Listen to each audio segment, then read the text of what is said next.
Sweet nature big boss में भी देखा जा रहा था, बहुत जी। लोगों ने कहा, और लेकिन वो कहीं ना कहीं वो बाबा जो उनका नाम नहीं मालूम मुझे, लेकिन वो उन्होंने हमेशा आपसे टकरार की है, उसमें हमने सब शो में देखा। तो क्या लगता है कौन स्ट्रॉन्गेस्ट कंटेस्टेंट है जो जीत सकता है? देखिए, तकरार तो बहुत लोगों से होती रही वहाँ पे भी। आई रिमेंबर कि पहले हफ्ते में ओम जी पे चलाए भी थे जब वो थोड़ा सा अब्यूजिव हो गए थे राहुल भाई की तरफ। एंड तकरार उनसे हो रही थी, मैं काफ़ी अवॉइड ही कर रहा था शायद।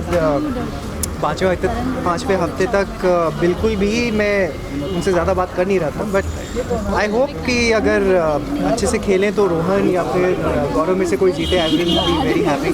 बट और भी बहुत सारे मोमेंट्स थे, बहुत सारी चीज़ें हमने वहाँ की जो अब धीरे धीरे पता चल रहा है कि आप लोगों तक नहीं पहुँची है। वो उन्होंने ऐसा कुछ किया था जो उनके केस भी हो गया था बिग बॉस में पुलिस आई थी, इस बारे में थोड़ा जानना चाहिए। अब पता नहीं अब एग्जैक्टली कौन सा वाला केस था, बट सुना उनसे तो बहुत सारी कहानियाँ सुनी है हमने। एंड आई थिंक कुछ थप्पड़ वाला केस भी था उनका। सो ऐसी बहुत सारी चीज़ें थी उनकी विच काफ़ी मिर्च मसाला लगा के बहुत एक्स्ट्रा उन्होंने हमें कहानियाँ सुनाई हैं, पर हम ज़्यादातर उनकी बातों को नज़रअंदाज करते थे। एंड एक टाइम ऐसा आ गया था कि शायद उनको ज़्यादा हम लोग सोचते नहीं थे और सोचते थे कि चलो उनको दूर ही छोड़ देते हैं अपने हाल पे, क्योंकि कोई फ़ायदा नहीं है। ऐसा लगता है जैसे पत्थर पे आप सर फोड़ रहे हो अपना। ज़्यादा सिखा नहीं सकते थे बिकॉज अभी उम्र में भी बड़े हैं। कितनी बार उनको बोले, दूसरे लोग गालियाँ दे रहे हैं, मार रहे हैं, so you can't do much.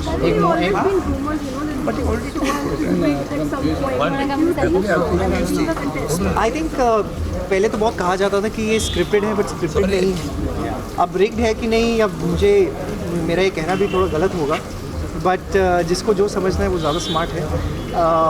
जो क्राइटेरिया मेरे निकलने का था वो बहुत अलग था, बिकॉज ये सुन के मैं भी थोड़ा सा सरप्राइज था कि 50% वोट्स और 50% कंटेंट, और जबकि वोटिंग में काफ़ी आगे चल रहा था जहाँ तक न्यूज़ वगैरह सब ने, सोशल मीडिया ने जितना कहा, थोड़ा सरप्राइजिंग था। I was very happy to come back because Nisha का बर्थडे था, बट कहीं ना कहीं डिसहार्टेंड इसलिए था क्योंकि माई फैंस हो वेरी डिसहार्टेंड। एक सिचुएशन देखा था जहाँ आप रो दिए थे अपने वाइफ के फोटो डिस्ट्रॉय करके, कट करके, और वो मोमेंट वो मतलब आई थिंक सबसे ज़्यादा मुश्किल चीज़ थी जब निशा की फ़ोटो श्रेड करनी पड़ी मुझे रोहन को बचाने के लिए।